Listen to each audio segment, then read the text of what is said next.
name is Donna Hooker, and this is my view from the forest. And today's topic is international education and racism. I've always had the perspective that change happens through influencing children. It's too late and too hard to change the well-entrenched attitudes of older adults. Recently, I overheard Ruby Bridges on a television talk show. She made a similar statement. Bridges is a civil rights activist. She was the first African American to attend an all-white school during desegregation in New Orleans, Louisiana in the 60s. Her words prompted me to reflect on racism and international education in the classroom. When I was in the 3rd grade, I had one Chinese classmate. Everyone else was Caucasian. When my daughter was in grade 3, her class was 50% visible minorities. And later, when that same daughter began teaching a grade 3 class, she was amongst the minority. Classrooms had transformed and become much more diverse.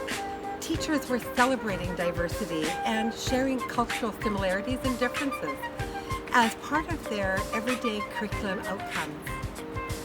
International education at all levels is an excellent way to highlight and even stop the proliferation of racism and foster intercultural exchanges.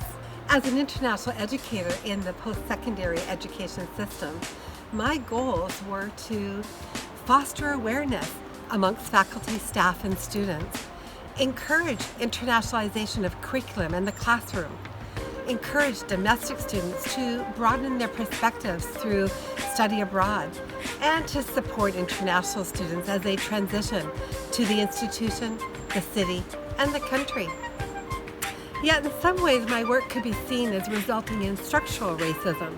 For an example, high international tuition fees restricted access to the elite, and international student workshops with good intentions but without the integration often of domestic students.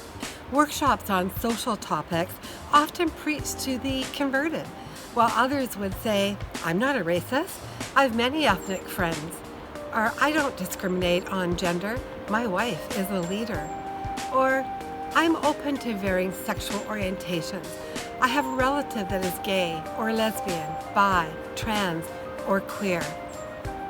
As the groundswell of Black Lives Matter continues to grow, there's so much work for international and domestic educators to do. Ruby Bridges said, "We have tolerance, respect, and equity in our written laws, but not in the hearts of some of our people." I agree. And that's the view from my forest.